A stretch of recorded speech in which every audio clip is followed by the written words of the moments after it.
Today on Excellent Living, relationship coach Johnny Parker. It's important when couples are healing from adultery, from an affair, that they do not confuse forgiveness with trust. I can forgive you, but that's totally different from trusting you. When the bank of trust has been robbed, the offender must be intentional about restoring and rebuilding that trust. Okay? So even though I forgive you, doesn't mean we have trust. Forgiveness simply means I'm choosing not to retaliate. Because there's a lot of couples, when there's been an affair, they can adopt the attitude, or two can play that game. I'm going to go do what you did to me so you can see how it feels. That's not forgiveness.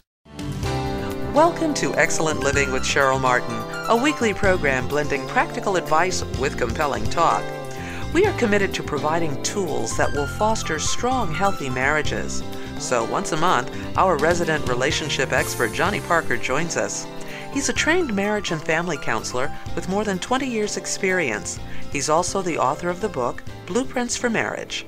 Today, Johnny and Cheryl continue the candid dialogue that began last month on the 10 commandments of a healthy sexual relationship.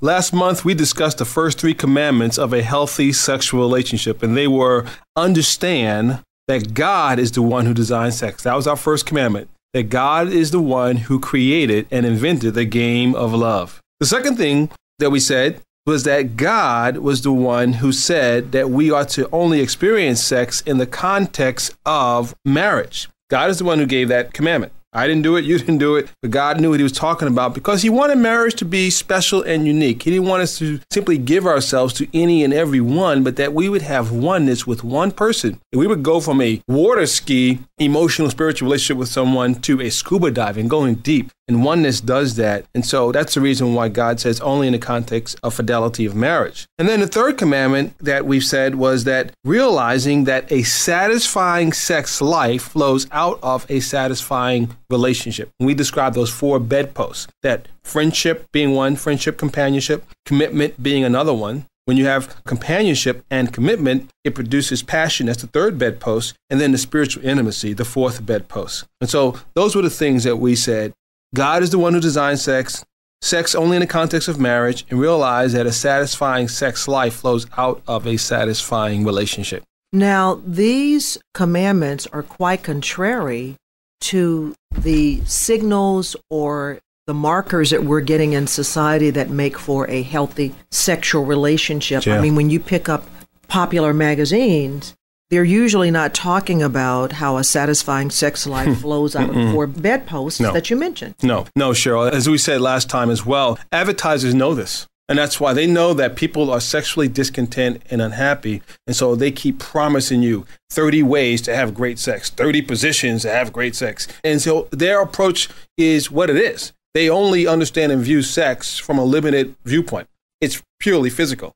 They do not understand, if you don't know the God of love and the one who created relationships, you're not going to get and maximize your relationships. You're not going to maximize your sex life. And so they can only give what they know. And so they do a great job in creating this sense of discontentment. If you read this magazine, Cosmopolitan or Red Book, you can have great orgasm, great passion in the bedroom. But we know that God created sex to be more than orgasm and physical release, that it was designed for. Oneness is the word we used last time, that Dutch word, nyen, sewing together, where there's security and we are fastened and one together.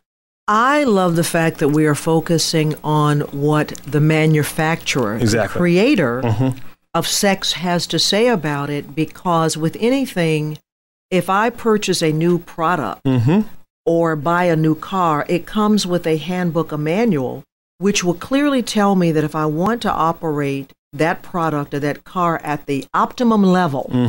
Exactly. That's why I go to the handbook to find out what it can do and can't do, right, and how to best use the product. And as you have said, sex is God's idea. Right. So he knows best how it should function since he thought it up. Absolutely. That's what we're saying, Cheryl. And so we also want to get into this 4th commandment. And it is? And it is protect your marriage from an affair.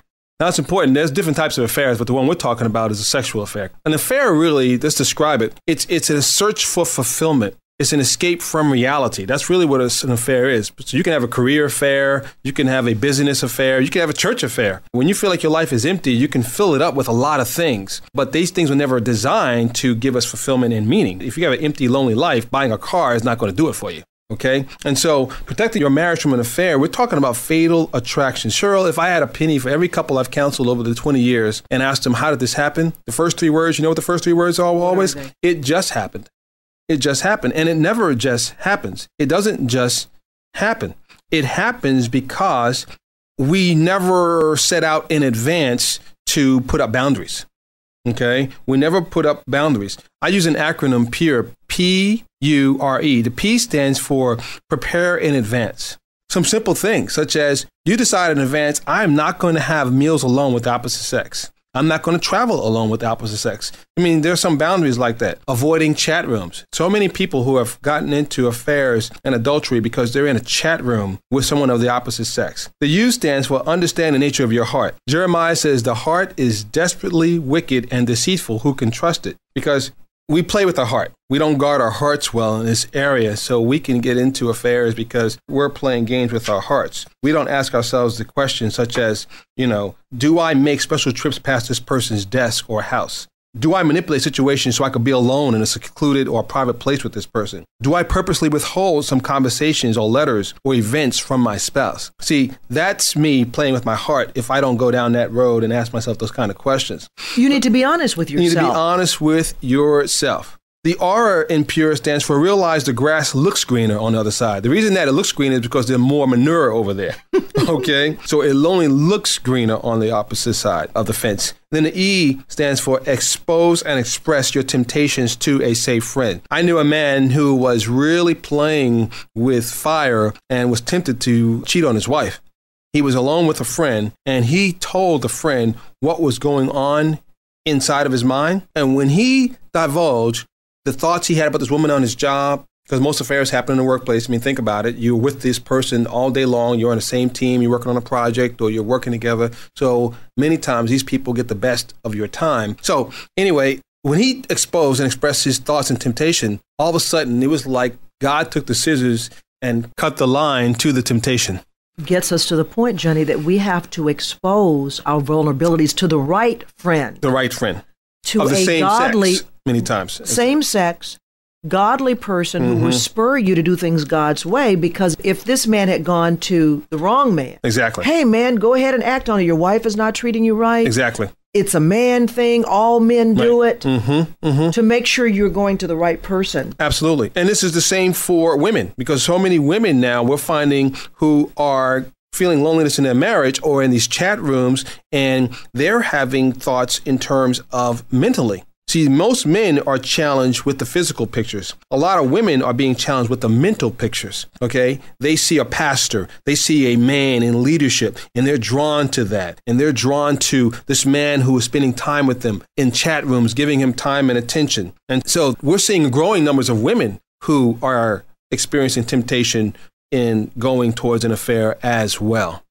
Share the acronym and what it means again, Johnny, okay. Just as a review. Sure. PURE? PURE. The P stands for prepare in advance. Set up boundaries in advance. Okay. The U stands for understand the nature of your heart. Don't play games with your heart. The R stands for realize the grass looks greener on the other side. Okay. And the E stands for expose and express your temptations to a safe friend of the same sex. Now, do you recommend that a couple discuss their boundaries? I do. I think that's very, very important for couples to discuss their boundaries. In my marriage, for example, Leslie and I agreed that we would not have a meal alone with someone of the opposite sex. Okay? We just feel like that's very intimate.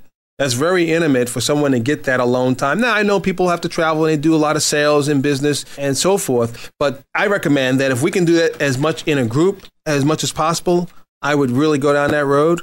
There's been so many times when people have crossed the boundaries because the setting was just right. So those are just things to keep in mind. Now, Johnny, what you shared is really great advice for those who have not had affairs in their marriage. But is there hope for a marriage where an affair or affairs have already taken place? Because many people would say it's a very natural thing in today's society, and it's unrealistic to think that a man is not going to have an affair, a woman is not going to have an affair. So what about those who've already done things, they've already been engaged in an affair? Yeah. Well, that's commandment number 5, Cheryl, which we say, choose to pursue healing from an affair. Choose to pursue healing from an affair. Cheryl, I've been amazed to see when couples are totally honest about what happened in terms of the affair, how the healing is so profound, and they come out even stronger than they were even before the affair occurred. It's been amazing to me. And I think it's because they've been totally transparent. Everything is out in the open. There are no secrets. There are no things kept unchecked. I mean, everything has been exposed. And I've been amazed when couples choose to pursue healing, that they can stay together and there's strength and there's all kinds of hope and potential for their relationship. And so some of those steps, though, that are involved in the healing process is totally truthful. We must be totally truthful. That means that it may mean a change of cell phone numbers. It may mean even a change of job when an affair has happened, to be totally truthful about phone records, whereabouts, all those things. But it's also important in healing that there's a grieving of the loss, because there's been a loss of trust, a loss of expectation. No one gets married and thinking that, in 5 years, I'm going to have an affair. That's just what women do. It's just what men do. No one gets married expecting that to happen to them. And so grieving the loss of an affair is very, very important for people to go through, that they give themselves permission to grieve, to cry, to feel the pain. And then, of course, in grieving, there's forgiveness. Now, it's important when couples are healing from adultery, from an affair, that they do not confuse forgiveness with trust. I can forgive you, but that's totally different from trusting you. When the bank of trust has been robbed, the offender must be intentional about restoring and rebuilding that trust. Okay? So even though I forgive you, doesn't mean we have trust. Forgiveness simply means I'm choosing not to retaliate. Because there's a lot of couples, when there's been an affair, they can adopt the attitude, or two can play that game. I'm going to go do what you did to me so you can see how it feels. That's not forgiveness.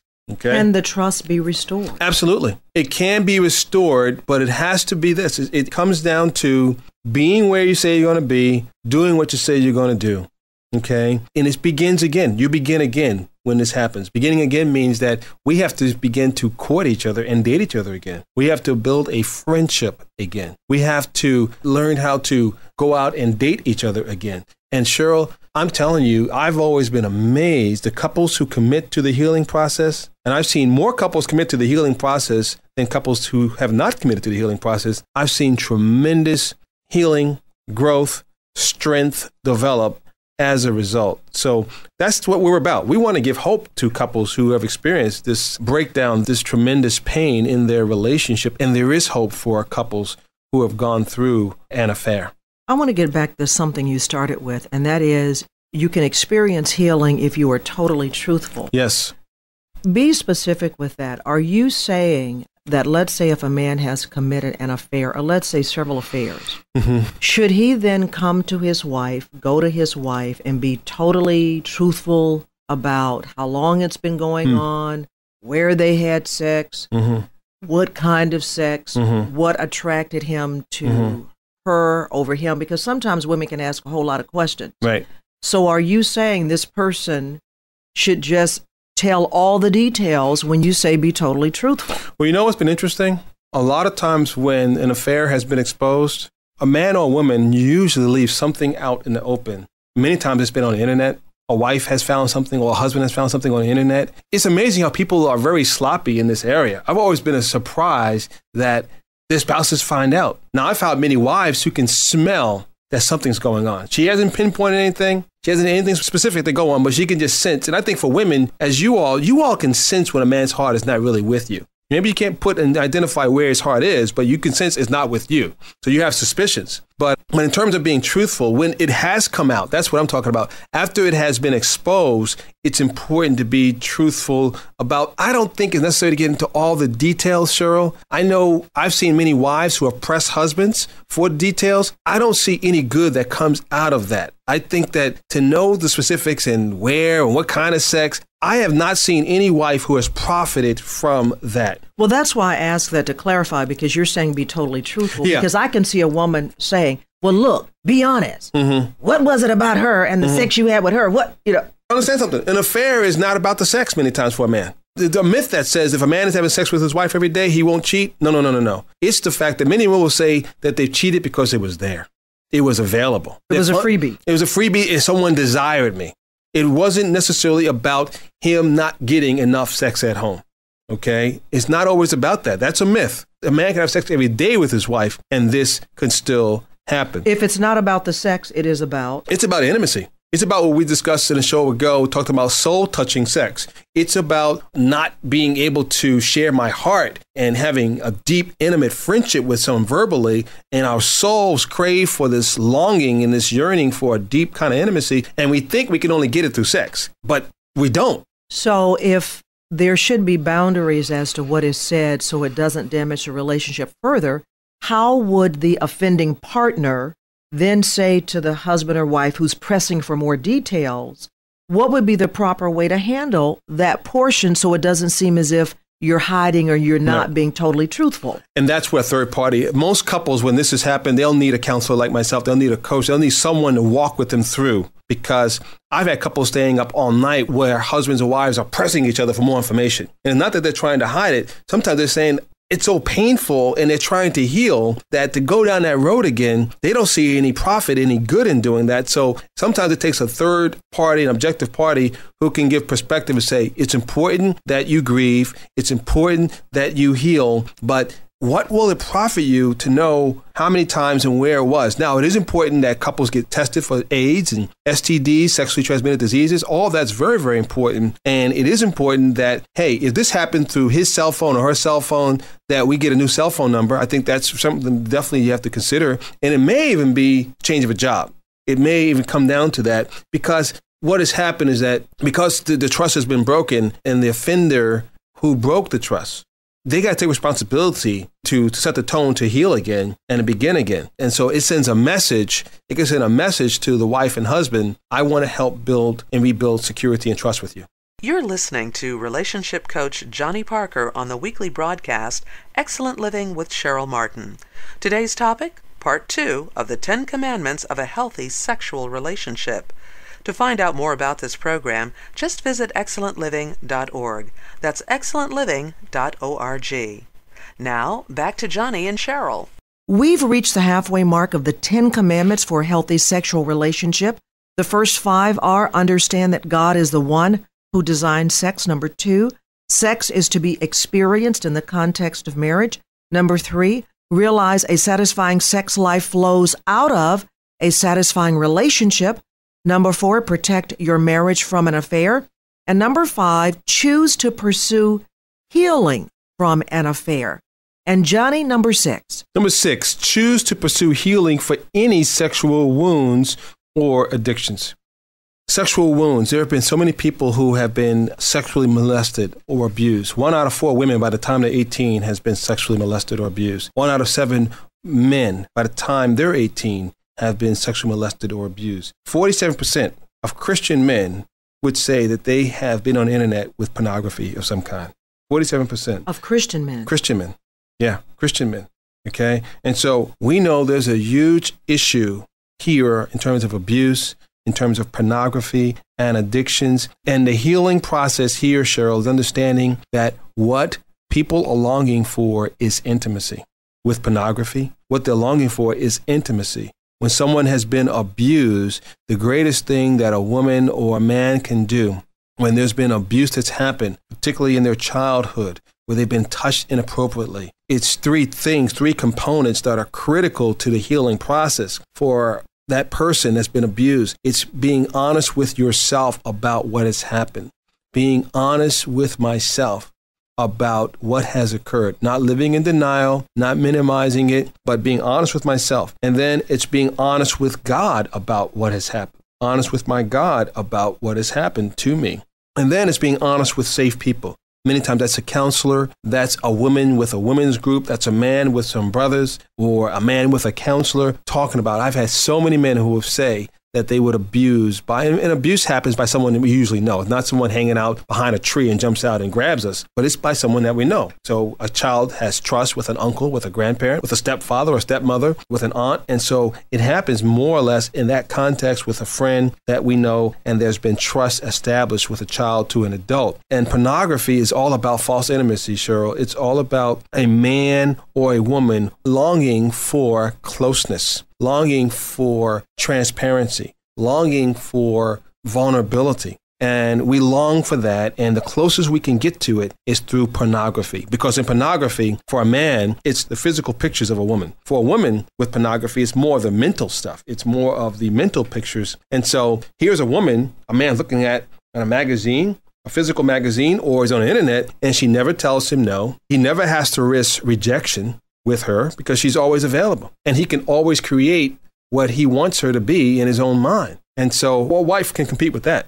And so it's about intimacy. You know, I do a men's group on Wednesday nights, and we have the men just talk about who they are emotionally. We start off each group with, like the question God asked Adam, where are you? Where are you emotionally? Because the deal is this. We feel, and I feel like if we can reveal what's going on, then we can feel what's going on, then we can deal with what's going on, then we can heal from what's going on. You can't heal what you can't feel. And so if we can get men talking openly and honestly about what's going on, we get women talking openly and honestly, which you all have a greater advantage. You all are much more experienced in doing that. For us as guys, we're used to being lone rangers and we have our mask on. So being able to provide that kind of environment, people can heal when there's a tremendous honesty with self, with God, with safe people, letter therapy, writing a letter to the person who has wounded me that you don't send to them because it's not really for them. It's for your own healing and development. You know, Johnny, I want to talk about the addictions because there seems to be just a contradiction in society. Because on one hand, when you talk about pornography and looking at magazines or on the internet, right, there is one group that will say that's just a natural rite of passage. Yeah. For most men, that's what boys do, that's what men do. It's just a natural thing. But yet you're saying that this man longs for oneness and for closeness and for intimacy. I'm somewhat confused because if a wife is married to a guy who's struggling with pornography, she may say, well, we have an active sex life. What is the problem? Yeah, because again, it's not about the sex. It really isn't about the sex for the man. And there are many men and women who can be married and feel very, very lonely. But are you saying this is every man? If there's a group out there that says it's sort of a natural thing that some uncle who has a stash of pornography is going to show this little boy, are you saying that this is every man who's longing for this intimacy and not getting? I'm just wondering if that's a cop-out as a woman asking that question, since a lot of guys are exposed to pornography as little boys or teenagers. Right. Men aren't consciously and cognizant of the fact of what they're longing for. They know there's a gravitation, they're moved towards something that they sense, and some men can see and realize that it's inappropriate, but some men, like you said, see it as a rites of passage. All men do this. But when men begin to realize that there's a greater hunger in me and I feel lonely and this leaves me empty, and they begin to realize, like an addiction, like to alcohol, that I tend to turn to pornography and I'm turning to masturbation. I'm turning to these behaviors when I'm under stress.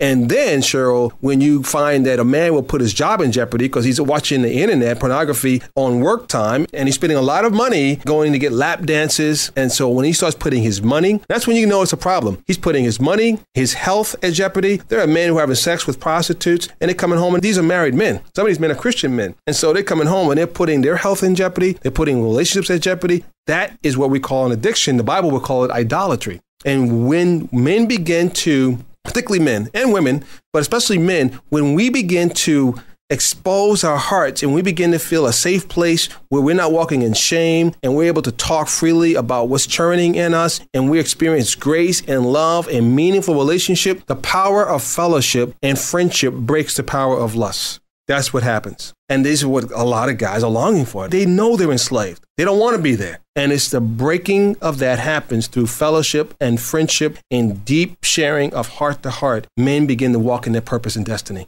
and power. Johnny, I really appreciate us covering so far 6 out of the 10 commandments of a healthy sexual relationship, a topic that most adults are interested in, whether married or hoping to be married one day, and I'm looking forward to hearing you discuss the remaining 4, but we'll have to wait until next month's program. Thanks so much, Johnny and Cheryl. Yes, we'll have to wait until next month for Johnny to unveil Commandments 7 through 10 for a healthy sexual relationship. We hope you join us then. We trust this conversation has been helpful. We invite you to visit our website, excellentliving.org. That's excellentliving.org to find out more about relationship expert Dr. Johnny Parker. He's the author of Blueprints for Marriage. Just click on Links. While on the website, you may want to sign up for our free quarterly online newsletter. Check out Cheryl's blog or browse our online store for a variety of resources, including this entire 3-part CD series, 10 Commandments of a Healthy Sexual Relationship. Shipping is free on all product orders. Just go to the resources page to order online at excellentliving.org. That's excellentliving.org. If you want to pay by check, you can complete the order form and mail it in with your payment. We know that God answers prayer, and if you'd like someone to pray with you, please send your prayer request to prayer@excellentliving.org. Or you can call our prayer line, 832-766-1695. That's 832-766-1695. The things that are impossible with men are possible with God. This program is made possible by listeners like you. Consider becoming a monthly partner with a gift of $25 a month. That's less than $1 a day. You can give online or send your tax-deductible donation to Excellent Living, Post Office Box 15285, Chevy Chase, Maryland 20825. That's P.O. Box 15285, Chevy Chase, Maryland 20825. We're so glad that you joined us today. And by the way, you can follow Excellent Living on Facebook and Twitter. I'm Doris McMillan, inviting you to tune in again next time for Excellent Living. That's doing life God's way.